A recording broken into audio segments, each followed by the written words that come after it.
Vous ouvrez votre réfrigérateur tous les jours sans y penser, vous prenez le lait, vous vérifiez la date de péremption sur le yaourt, vous sortez les restes d'hier soir scellés dans un récipient en plastique, encore parfaitement bon, vous refermez la porte, le tout prend 10 secondes, maintenant effacez tout cela, effacez le réfrigérateur, effacez le plastique, effacez la date de péremption, effacez l'électricité, effacez l'épicerie, effacez tout ce que vous savez sur la façon de conserver les aliments et imaginez que vous êtes une femme vivant dans une petite maison en pierre à Nazareth il y a 2000 ans, au milieu d'un été moyen, oriental, où les températures atteignent régulièrement plus de 100 degrés.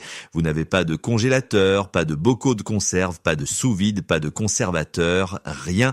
Et pourtant, vous devez nourrir votre famille. Pas seulement aujourd'hui, vous devez vous assurer qu'il y aura de la nourriture la semaine prochaine, le mois prochain, pendant l'hiver, pendant la saison sèche où rien ne pousse, pendant les années où la récolte échoue et la pluie ne vient pas. Comment faites-vous? Comment Marie ou toute autre femme de la Palestine du 1er siècle a-t-elle empêché les aliments de pourrir dans un monde sans technologie? La réponse est honnêtement choquante car non seulement elles ont trouvé la solution, mais elles l'ont si bien trouvée que certaines de leurs méthodes déroutent encore les scientifiques modernes. Des archéologues ont ouvert des jarres scellées datant de milliers d'années et y ont trouvé des aliments encore conservés. Du miel trouvé dans d'anciennes tombes égyptiennes était encore comestible après des milliers d'années. Des céréales stockées dans des fosses souterraines datant de l'époque des Israélites étaient encore intactes lorsque les archéologues les ont déterrées. Ces femmes n'avaient pas de diplôme scientifique. Elles n'avaient pas de manuel scolaire. Elles avaient quelque chose de mieux, des milliers d'années de sagesse accumulée transmises de mère en fille, génération après génération. Et aujourd'hui, nous allons traverser leur cuisine et voir exactement comment elles faisaient. Chaque méthode, les plus importantes, les plus insolites, celles qui vous feront dire « Attends, ça marche vraiment, allons-y ». Le sel, l'or blanc. Commençons par l'arme la plus puissante de la cuisine de Marie, le sel. Si vous deviez choisir une seule substance qui a permis au monde antique de survivre, ce serait le sel, pas l'or, pas le fer, le sel. Le sel était si précieux dans le monde romain que les soldats étaient parfois payés en sel. Le mot salaire vient littéralement du mot latin salarium, signifiant paiement en sel, pensez-y. Le sel était de l'argent, le sel était la survie.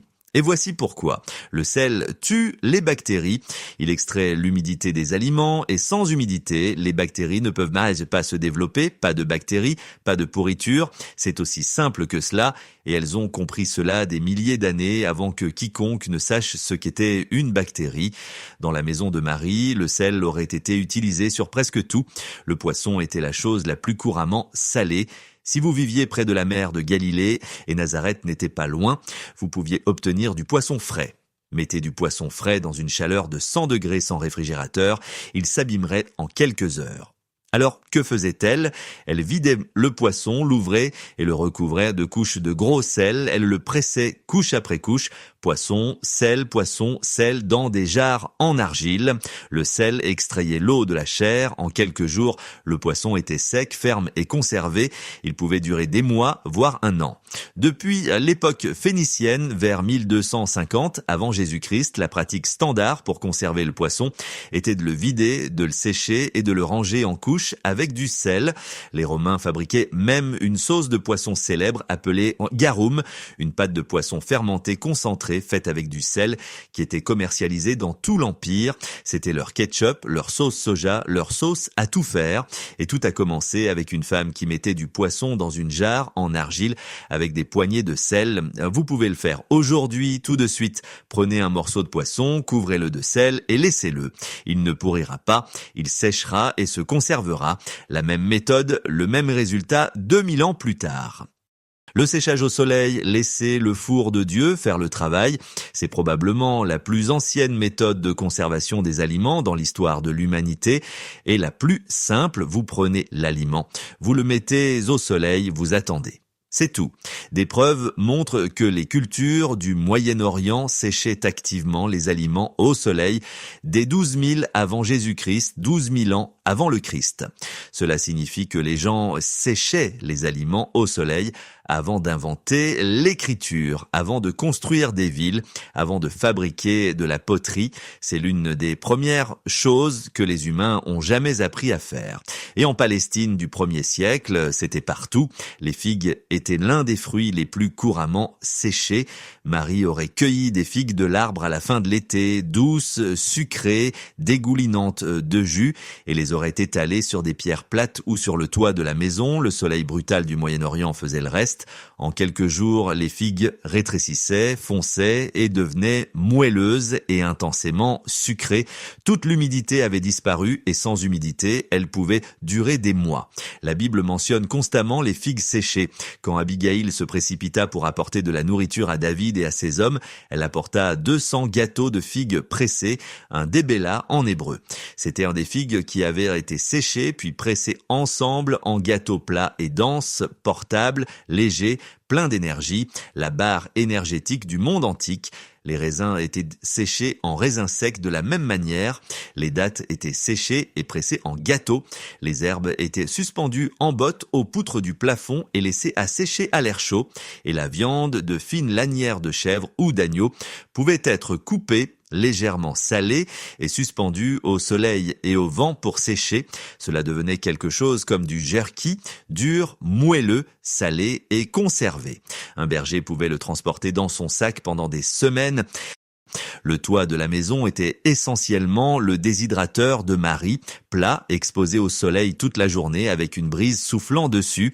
Les femmes étalaient des fruits, des herbes et des lanières de viande sur le toit et laissèrent le soleil faire ce qu'aucune machine ne pourrait faire mieux.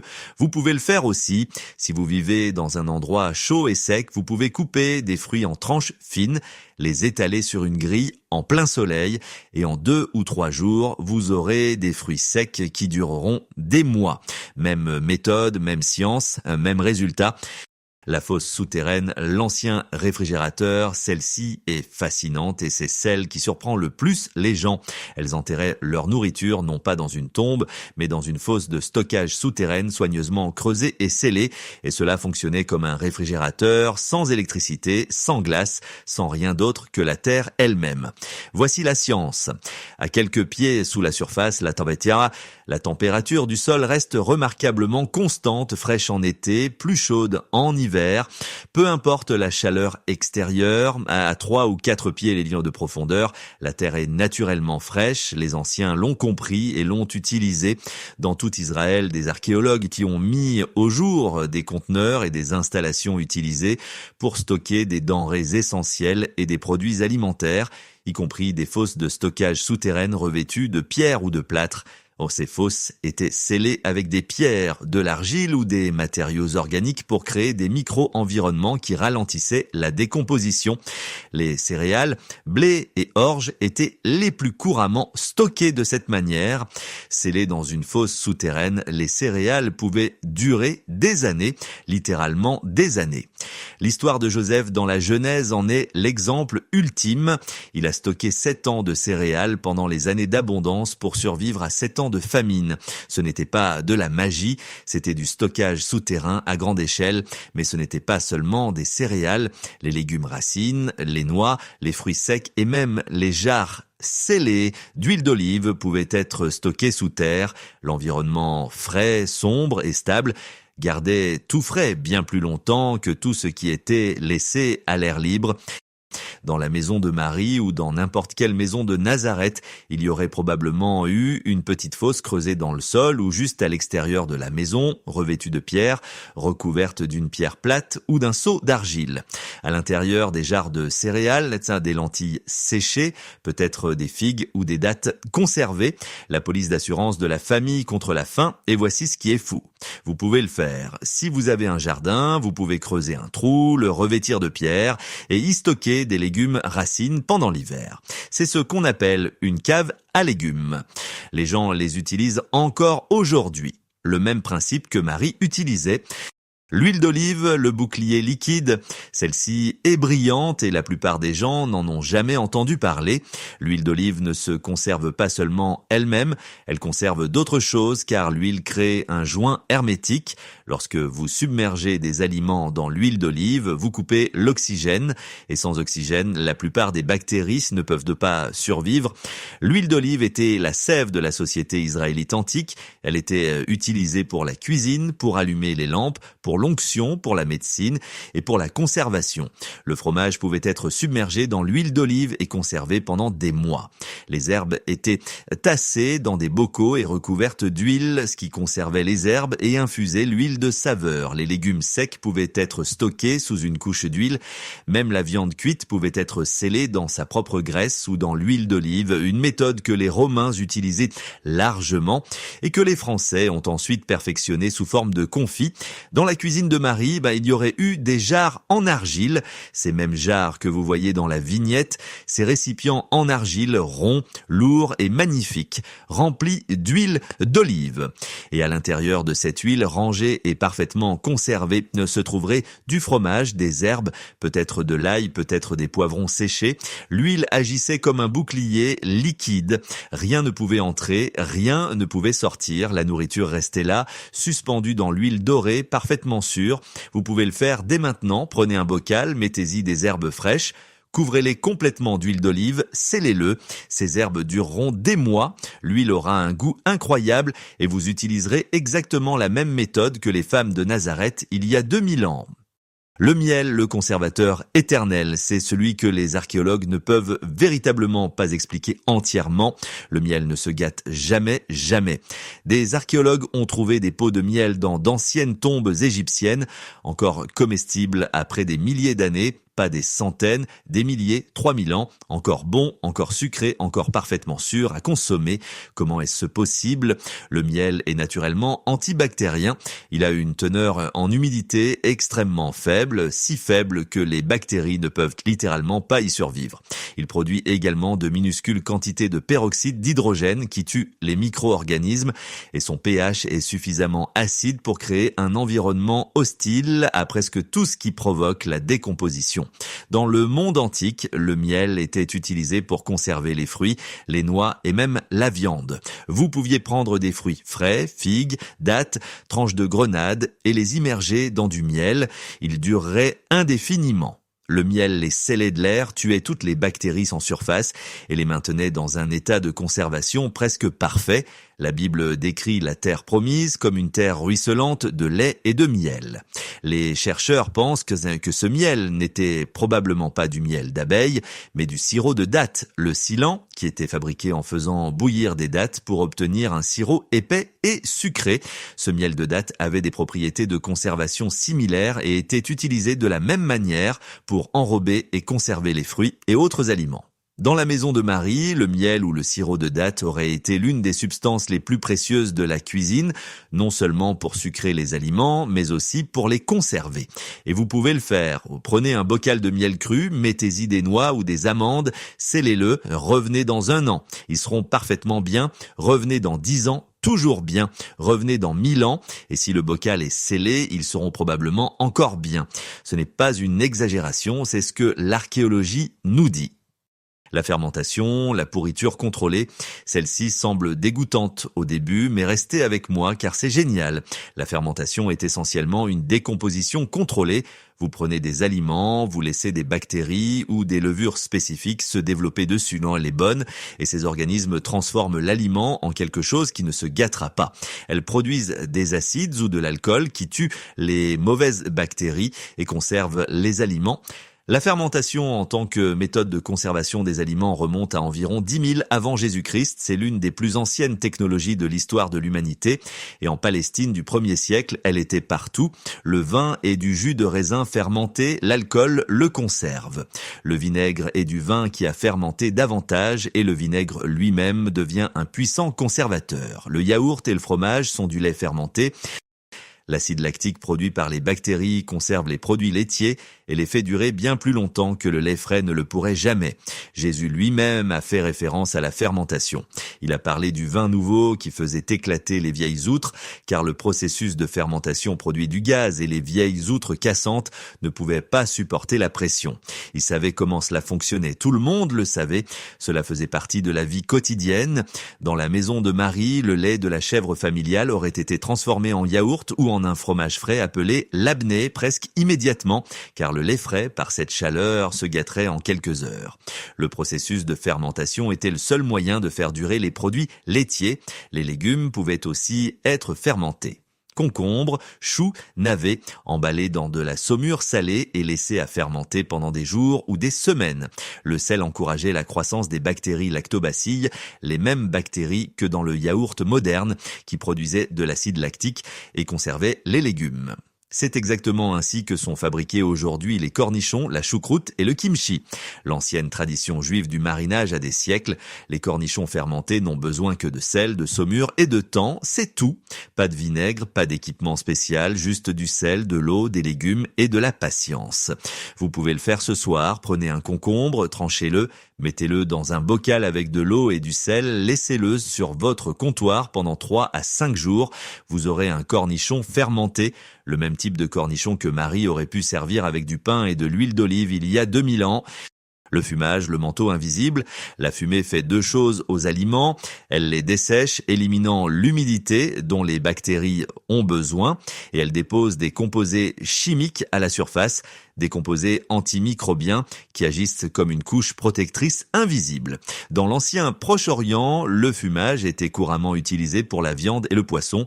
Un petit feu était construit, pas un brasier rugissant, mais un feu lent et couvant utilisant des bois spécifiques ou de la bouse séchée. La viande ou le poisson était suspendu au-dessus de la fumée sur des grilles en bois ou aux poutres du plafond de la maison. Pendant des heures ou des jours, la fumée séchait et enrobait lentement l'aliment. Le résultat était une viande plus foncée, plus ferme et avec une saveur riche et profonde. Elle pouvait durer des semaines, voire des mois sans se gâter. Ce n'était pas seulement de la conservation, c'était de la saveur, poisson fumé, chèvre fumé, agneau fumé. Ceci avait un goût complètement différent de la viande fraîche et dans un monde où la plupart des aliments étaient assez simples, pain, lentilles, olives, cette saveur fumée était un luxe. Vous avez goûté à cela chaque fois que vous mangez du saumon fumé, de la dinde fumée ou du barbecue. Vous mangez des aliments conservés avec la même méthode que les femmes anciennes utilisaient au-dessus de leur feu de cuisine il y a 2000 ans. Les jarres en argile, le héros méconnu. En voici un que les gens négligeant complètement, mais qui pourrait être le plus important de tous, la jarre en argile. Des pots de cuisson vieux de 2000 ans ont été découverts à Jérusalem, trouvés à l'intérieur de citernes et de canaux de drainage datant de l'époque de Jésus. Ce n'était pas seulement des ustensiles de cuisine, c'était de la technologie de stockage. L'argile est suffisamment poreuse pour permettre à de minuscules quantités d'humidité de s'évaporer à travers les parois, ce qui crée en fait un effet de refroidissement. C'est le même principe que la transpiration. Lorsque l'eau s'évapore de la surface d'une jarre en argile, elle retire la chaleur du contenu intérieur. C'est ce qu'on appelle le refroidissement par évaporation et cela peut abaisser la température à l'intérieur d'un récipient en argile de plusieurs degrés. Dans certaines cultures antiques, ils sont allés encore plus loin. Ils plaçaient une poterie en argile plus petite à l'intérieur d'une plus grande, remplissaient l'espace entre elles avec du sable humide et couvraient le dessus d'un chiffon humide. À mesure que l'eau du sable s'évaporait, elle refroidissait le pot intérieur, créant un réfrigérateur primitif mais efficace. C'est ce qu'on appelle un pot-zir et des versions de celui-ci ont été utilisées à travers le Moyen-Orient et l'Afrique pendant des milliers d'années. Mais même sans le système de double pot, une simple jarre en argile scellée gardait les aliments plus frais, plus sombres et mieux protégés que tout autre moyen disponible. Les céréales stockées dans des jarres en argile scellée restaient sèches et exemptes de parasites. L'huile restait fraîche, le vin restait bon, les fruits secs restaient moelleux. La cuisine de Marie aurait été tapissée de ces jarres, de différentes tailles pour différentes choses. Des jarres hautes et étroites pour l'huile et le vin, des jarres larges et trapues pour les céréales et les lentilles, de petites jarres pour les épices et les herbes, chacune scellée avec un couvercle en argile ou un morceau de tissu attaché avec une corde. Ces jarres de la vignette, ces magnifiques récipients ronds, couleur terre, posés dans le coin de cette maison en pierre, ce n'était pas de la décoration, c'était de la survie, c'était la technologie qui maintenait une famille en vie. Le vinaigre, le bain d'acide. En voici un rapide mais puissant. Le vinaigre est essentiellement du vin qui a franchi une étape supplémentaire dans la fermentation. L'alcool se transforme en acide acétique et l'acide acétique est un conservateur naturel. Il crée un environnement si acide que la plupart des bactéries nocives ne peuvent pas survivre. Dans le monde antique, le vinaigre était bon marché et abondant. Si vous aviez du vin, et presque tout le monde en avait, vous aviez du vinaigre, tout ce que vous aviez à faire était de laisser le vin aigrir. Les légumes, les œufs et même de petits morceaux de viande pouvaient être submergés dans du vinaigre et conservés pendant des mois. Les Romains étaient célèbres pour leurs aliments marinés. La sauce de poisson romaine, le garum, était essentiellement un produit de poisson fermenté mariné. Vous vous souvenez quand Jésus était sur la croix et qu'on lui a offert du vinaigre sur une éponge? Ce n'était pas de la cruauté, c'était une boisson courante. Les soldats romains transportèrent de la posca, un mélange de vinaigre et d'eau comme boisson standard. C'était bon marché, c'était sûr à boire. L'acide tuait les bactéries présentes dans l'eau et cela étanchait la soif. Le vinaigre était un médicament, une boisson et un conservateur tout en un. Le stockage des céréales, la leçon de Joseph. Permettez-moi de terminer par le plus important de tous, car c'est celui qui a sauvé des civilisations entières. Les céréales, blé et orge sont naturellement sèches. Si vous les gardez au sec, scellées et à l'abri des parasites, elles peuvent durer incroyablement longtemps. Les premières mentions de conservation des aliments remontent à l'Égypte ancienne avec le séchage des céréales et leur stockage ultérieur dans des silos scellés. Les céréales stockées pouvaient être conservées pendant plusieurs années. À l'époque de Marie, les céréales étaient stockées dans des jarres en argile, dans des fosses souterraines, dans des bacs tapissés de pierre et dans de petits silos domestiques. Le grain était conservé entier, non moulu en farine, car le grain entier dure beaucoup plus longtemps que la farine. La farine absorbe l'humidité et rancit rapidement, mais les grains entiers de blé ou d'orge scellés dans un récipient sec peuvent durer des années. Chaque matin, Marie ou Marthe ou toute femme de cette époque prenait une poignée de céréales de la jarre de stockage, la moulait fraîchement sur une meule en pierre et faisait du pain pour la journée.